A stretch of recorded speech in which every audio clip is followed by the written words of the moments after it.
Don't tell anybody. All right, check 1, 2. We are live. We're live, everybody. Hey, hello, hi. Don't worry, we'll sign autographs later. Good morning. Hey, Charlie. Great. Charlie's here. We are live here on the Packaging Podcast Extravaganza show. Second annual Second edition. annual. Feels pretty good. You know what's sad? It's a sad moment for me. I lost my wig. I was going to ask you where that was. I don't know where it went. There's not even a website to go order these things from. You can't just go. Wigs.com didn't sponsor you like we did. No. Yeah. Anyway, Excellent. Specright hat is pretty good. I do like the Specright hat. And bald is beautiful. So we're here at the South Upper Hall, 7670 at the Specright booth, as you can see behind us with the lovely lighting. And I'm joined by Laura Foti. Laura is the newly appointed, freshly minted Chief Marketing Officer. Do I have this correct? It's been a year. It's been a year? Almost a year. No way. Yeah. Wow. Time flies. Well, it's still new. It's still new in the grand cosmos of time.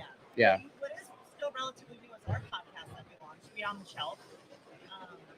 We're at almost, I think we might have crossed 30,000 downloads. Hey. I think what excites me about what we're all doing is bringing new media to packaging. Right. Right? Like we all have different, I don't want to say angles, but interests when we talk to our guests. Like you have people at packaging, their careers, what they're doing. And Cory's got sustainability. Evelio's got the design. Yep. And I kind of love the intersection of products and packaging, kind of what's innovations are happening going on in the future. And it's been so fun to just be at the show. Yeah. I feel like there's so much energy and just maturity. Yeah. Well, Maturity of we bring it down a little bit. Yeah, a little bit, but we keep it fun. yeah. Well, what have you guys noticed as kind of overall show trends? I want to introduce Cory and Evelio. Can we do that? Yeah, Is that? Yeah. And by the way, thanks for not telling me that we were going badgeless. I look over and I was like, oh, I'm so sorry. Nerd. I know. Nerd alert. Yeah, Cory. Corey, Yes. who is a man who needs no introduction, the most famous Yes. face in packaging. The host of Sustainable Packaging Podcast. And I think, and then Evelio Matos. I like your word of mature, because what I'm seeing in the sustainability side is the things that were here last year or in Chicago at this show were just getting started, and now they're maturing, and it's really cool to see companies actually putting them into use and using these new sustainable items and having success with them and showing that sustainable packaging can be as strong and as good or even sometimes better than the old versions. So I'm super excited for Sustainability Central. That's like a great area. Just sponsored by, it's brought to you by Fusio. And what was cool about it was that nobody in Sustainability Central paid to be there. Yeah. They were all handpicked, and then they had Apple certification. They were reviewed. So you walk through there, nobody's paying, nobody is pushing any type of greenwashing, because it has been certified and reviewed. real stuff like scrap. Yeah, Scrap is down there. Yep. There's a lot of people. It's funny you say that, because I was talking to a few people who stopped by the booth, and I've heard of a new job function that I don't really associate with packaging. Yeah. They've been talking to their chief legal officers a Yeah. lot because of all these sustainability regulations. Yep. Yeah. And so I think, not only to your point, are we not seeing greenwashing on solutions, but companies are getting really serious about, we have to comply, we Yeah. have to pay fines or taxes. And so the importance of packaging data, which we talk a lot about, is really coming to the forefront. And when I talk about the maturity of solutions, when I started, this is going to be my fourth Pack Expo. Wow. My first Pack Expo, when I asked people, what's your biggest problem? It took about 10 questions to get to the spec. And I asked someone here, I'd never met them before, I said, what's your biggest problem? And they said, our spec data is all over the place. So the awareness of the problem, I think because of sustainability regulations, not only sustainability, things like allergen claims, other types of claims for whatever industry, modernization of Cosmetics Regulation Act, there's just so much coming at packaging people today. And I think it's really elevating the role of organizations. Yeah, I totally agree. I've mentioned this before, but it seems like more and more as we've been able to partner with Specright, the amount of people who almost are like almost embarrassingly like, yeah, actually, I don't know much about my packaging data. And I gave a talk last week at the Commerce Catalyst conference in Salt Lake, and I just asked, like, who has control of who controls your packaging data? And these are all brands, and it was almost exclusively outsourced to a contract manufacturer, which was outsourced to a broker or distributor, which was outsourced to a vendor, and and it was like nobody knew. I'm like, what if you had to pay a tax on that tomorrow? Yeah. How would you go about getting it? They're like, I don't know. Which I think has been cool. I was just talking with a friend of mine, Joe Ratliff, who works for a competitor, Frankston Packaging. But Joe's awesome. We'll give him a little. But I was telling him about the Specright network, and I was like, listen, I don't want to make you guys great, but you should probably be great at this, because this network, I think, is going to honestly be pretty transformative in how brands and suppliers like Myers, like Aurora, like Evelio's, IDP Direct. Jeez, I'm so sorry. Finally got it. I got it. I nailed it this time. Normally Charlie cues me up, but it's always like, I'm Ron Burgundy. Nice job. He always, who put the question mark in the teleprompter? But like, we all work for suppliers, and I think that this has been a really cool maturation. Yep. Is that a word? That's the word, right? Of Specright, even to be able to start including the low life vendors like us into the network. I mean, it makes sense. I mean, it's in our DNA. Right. Our founder, Matthew Wright, was a packaging supplier. True. He realized it was bad for business for him to have specs that his customers didn't, because he'd make the wrong thing. No one was on the same page. So a little bit about Specright Network for those new to the conversation. It allows suppliers to digitize and share data and documents with their customers. And what's really fun for us is in the booth, I'll talk to someone who's a customer and they go, oh, I know Nancy, she's one of our suppliers, or she's one of our customers. So the need to share this information is very real. And there's no value in not doing that well, right? Yeah. There just isn't a value in sharing data inefficiently through email or spreadsheets. And what I think is going to be the big driver for network is sustainability. Your suppliers will need to provide you this data to comply with taxes and regulations. So if you can share it digitally in a single source of truth and know that that data is accurate and verified and traceable, it's going to be a competitive advantage for packaging suppliers who start to get ahead of this. Yes. It'll be a value add for the brands they serve. I mean, you guys are on the other side of that industry. Do you have the same perspective on this? Couldn't agree more. It's totally necessary. It's a huge spot in the supply chain that's just a hole. It's just not there yet. And you guys are filling that with an opportunity for all of us. It's very exciting. I always like both sides, right? So from I can see suppliers being concerned if they only sharing too much information, because that's the old way of thinking, right? The old model's like, I gotta hoard all my information. I can't share it because then I lose my juice. And it's like, no, like that's the point. It should be a two-way conversation, and you should be sharing information freely, so that we were just talking about this morning in terms of like, you can just be posting on LinkedIn as a company, you're like, oh my god, you're sharing too much. Right. And it's like, no, like you should be able to have that two-way conversation, see what the materials are, so that you should have something that's obscured from the brand and the consumer decision throughout the process. It's exciting. It's a good point, because whenever I was talking to a chief transformation officer at Heineken, and she's like, scope 3. Name drop. Everyone's talking about it. Boom. Stacey thinks awesome. Check her out on LinkedIn. She's doing a lot around integrating sustainability with the whole business model. It's fascinating. She has a cooler title than all of us, by the way. She's way cooler. She's a transformer. She's way cooler. Yeah. But, she was talking about scope 3, and that's the one I always hear people bring up, because it's your supplier's data. Right. Right? That's the data we're talking about. Like this, it's coming, the wave of needing to share it. It's just going to be, is this going to be a pain point for your business? And are you going to make it easier or more difficult for your customers to work with? Right. So I think we're at an existential point where some companies will get ahead of it, like you guys are, and embrace it, and then other companies will resist. But no matter how you feel about it personally, the regulations are driving it. Right? Well, and there's something to be said about the clarity and the transparency of the data. I mean, the regulations are going to drive it 100%. Also, I talk about this a lot, like, especially like I'm from the label industry, right? Which isn't as exciting, but I love it. You know, stickers Nerd. are cool. Oh. Hey, Sorry. No, see, I can hear you I'm just because we don't have kidding. headphones I'm kidding. on. Jeez.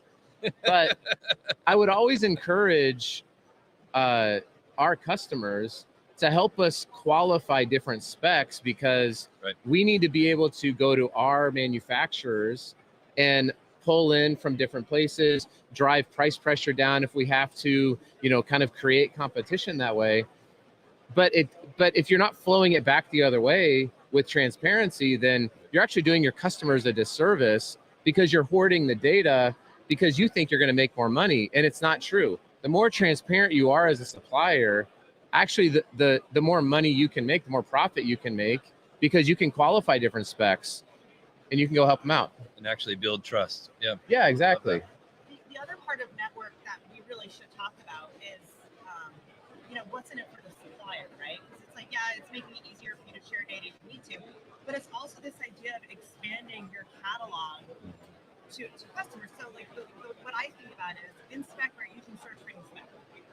When people are on Specright Network, you could search for any spec across any supplier. So if I'm a customer of yours and we're buying this type of label today, but I need a different kind of label, I could search your specs, right, and say, does this exist? And I could start to discover and come to you and say, hey, Adam, I saw you guys make this. I'd love to talk about it.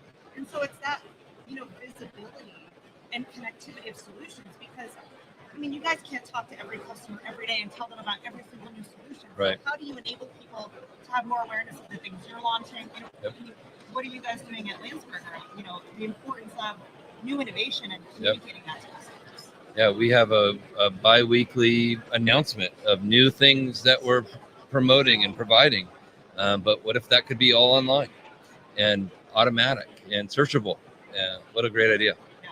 I mean, if you go to Google and you're looking for a product, Google.com, google.com. I've never heard of some solutions are open. Yeah. Why can't you do that for packaging? Should. You know, why only search within your company? You could search across your entire supply chain network, even maybe with people you're not doing business with yet. Right. Discovering new solutions. So it's all about accelerating innovation, and to your point, kind of collaboration across the value chain.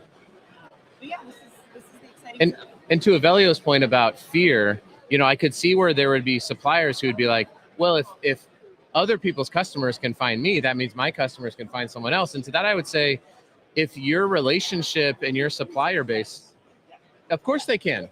Right. They already can. It's just hard because packaging, we're not great at marketing ourselves, which is what we're trying to do a little bit differently. But if you are afraid of that they're going to find a supplier on the Specright network, then Evelio's pretending to be a big deal. Was that Charlie? Just waving at random people. But if you're afraid of that, you're going to lose that customer anyways. That's what I would say. I would also say to them, and some people can find you. Exactly. I mean, it cuts both ways. It cuts both ways, and like, but, you know, I've never met a company that's like, I'd like to spend more money to acquire customers. Right. Not one. That's the biggest challenge. And the other thing too, which we should talk about, is labor shortages. I cannot stop hearing about how no matter how high they're raising interest rates, unemployment is still at an all-time low. Companies, especially in our industry, are struggling to find the next generation of people. And Very so true. We can't continue to throw armies. We have to think about selling differently and right. selling smarter. I mean, you guys are so close to this. Are you experiencing this talent shortage? Yeah, I mean, there's, from a sales perspective, I think you always have to be, whether or not there's an abundance of salespeople or not, right? The more efficient you can do a job, the better off you're going to be as a company. And so I think there are still, because of consolidations that have happened, there are still some pretty talented salespeople who are out there. And certainly you can come work at Myers if you'd like to. But when you can mix talent, like, you know, I know Evelio loves basketball, so you love it. But I often think about Michael Jordan, right? Like, what's that? Yeah. The cleats in basketball, yeah. When they score the field goal units, it's his favorite moment when they won the super champions. Yes. But I think about someone like Michael Jordan or Kobe Bryant who had talent, but they worked efficiently and correctly, and that's how they became great. So equipping good salespeople with efficient and great tools that they then embrace can only help them get better, and can help people who maybe aren't as like naturally gifted, whatever that means in sales. Yep. It can help them grow in their careers as well. So I think it's a win-win anytime you can drive efficiency there. I also want to give a shout out to Laura Sams, Yes. who is holding it down behind the camera while waves of people are walking by, and they're trying to get access over here, and she's just like, no. Yeah, it was weird. Yeah. That's a good segue because we just launched a brand video today that Laura was I know.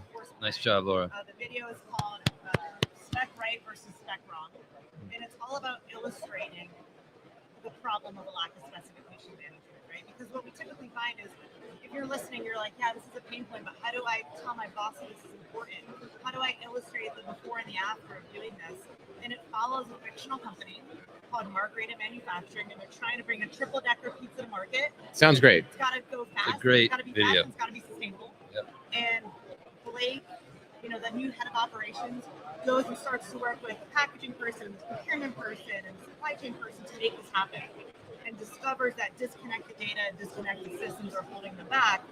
And then moving to Specright, you see them go from operating in silos to being on the same page, having data in a single source of truth, and how at the end, I don't want to give it away, you'll have to watch the video, we'll drop it in the links, but they come together as a team to make it happen.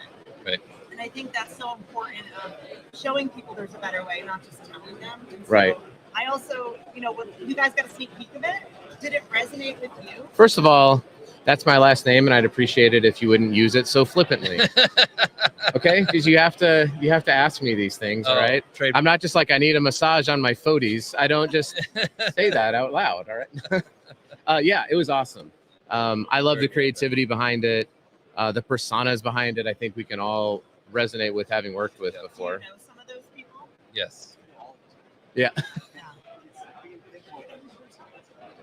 Yeah. Common frustration in most companies we work with is Wait, where's the spec? Oh, go ahead. Sorry. My favorite part though is I think it was the actress who played the packaging, Barb, actually worked in the packaging industry, which is amazing. It's from the Lord above that happened. We did like this. We had, I think, 500 people apply to be cast in this. It's like a movie level I love it. production. And we watch this woman and we're like, oh my gosh, she nailed it. Yeah. Like she nailed it. And then we find out the day there, she's like, yeah, I work at a packaging company. We're like, no wonder. We're like, no wonder you get this. You have lived this. And that was just really special to have, someone in the industry and kind of be a part of it, even though we didn't expect it. There's people in packaging who act on the side. Fun fact. Maybe a second career. Yes. Podcaster, actor. I have been in 2 movies. Really? No big Yes. Wait. Do tell. I was an extra in Men of Honor and Kindergarten Cop. Two very different movies. That's the same story. Same story. Yeah. Same. Yeah, watch them both. We're gonna have someone find the stills Yeah. and drop that in. He's seen it. Yeah. I'll watch it. Taking pictures. He sent me a picture. Yeah. That is perfect. So He's not aged. We're ready. Next movie we do. I'm in. I know a guy. Yeah. Yeah. Yes. Yeah. I love I'll it. be in the background making faces. Yeah. Well, this has been great. I know we've got a couple things happening later this afternoon. I'm wondering how well this is actually streaming because the internet's a little like meh. So apologies if you're trying to watch this and we sound robotic again, but we're doing our best. We'll make sure to post we're recording the actual live video. But the 3 of us, along with Jay Quinn and Brent from Fusenio, we're going to be on at 2:00 Pacific time, Sustainability Central, North Hall, talking about rad stuff that we see here at the show. So that's going to be really great. And then I know the incomparable Matthew Wright has 2 sessions, right? Dos sesiones. Did I nail it? That was Italian. One is about which I think would be really interesting to everyone. It's all about how to prepare for things like generative AI. And his whole point is like, okay, if you need to train a model, you have to have a data set to train it on. And so the importance of data and how that's going to lead to unlocking AI, right? And then his second one is about how to bridge the gap of workforce challenges using technology. So those sessions, one's today, one's tomorrow, they'll both be, streamable after the show as well if you can't get it live. And yeah, he even has a few copies of his book. If you have read the Evolution of Products and Packaging, we had a few people come by and ask for a hard copy because they had listened to the audiobook. Oh, I love that. We have more of those, and I even make Matthew sign them. So I'll have my kids sign the books, and actually. your book is here. It is, yeah. I have I think 15 more copies. I know. And the best swag in the show here. Oh, yeah. Well done. I don't have any. Oh, yeah. Well, we got the hat. We got the hat here. Hats. Oh, do you want to hear a fun story? I do. Tell me. So we Tell always us. try to do good swag, things that people will actually use. Because I'm like, if it's not sustainable, people throw it away. Right. So we always do the hats, and I said, Matthew, I'm still on the younger side of things. I said, everyone's wearing these crossbody bags. Yep. Yeah. We should do this. And he's like, I don't see anyone wearing these. And I'm like, None of my friends have those. Yeah. He's like, no, all my friends are wearing these. I'm like, trust me. So we ordered a limited quantity, and they're like flying off. The Oh, shelf. yeah. It's super cool. You wear it. You can wear it as a fanny pack. You can wear it across your chest. Put your phone in here. It's great for like concerts. And yeah, it's great for the show. Perfect. I actually took one because I didn't bring a purse. Oh. So stop by. Yep. Yeah. Grab crossbody / fanny pack. Love it. Grab trucker hat. But yeah, loves. And then we're on the lanyards this year too, which I'm super excited about. Oh, yeah. Yes. Thanks to PMI for allowing us the opportunity to sponsor that. But Can we- really maybe? excited about this show. Again, stop by, visit us. We're doing live demos, a lot around sustainability, year-over-year reporting, doing LCs really fast. But yeah, thanks so much, guys, for Thank you, Laura. taking the time. The second annual podcast extravaganza. Oh, Yeah. Yes. See you Wow. next year. Dose annual. All right. Well, everyone, check out, if you're here at the show, come check out Specright, South Upper 7670. If you're watching this on recording, we've got with Evelio Matos. Sustainable packaging with Cory Connors. All right. beyond the shelf with Laura Cody. And sustainable packaging with Cory Connors. Dang it. I blew it again. Charlie with the Charlie, rewind teleprompter. People Packaging Podcast with Adam Peak. Thanks, everyone, for tuning in and watching. Come say what's up with the show. We'd love to say hi and, yeah, kissing babies, the whole thing. Awesome. He's like, no, I don't want an autograph. See you, everyone. Bye, guys.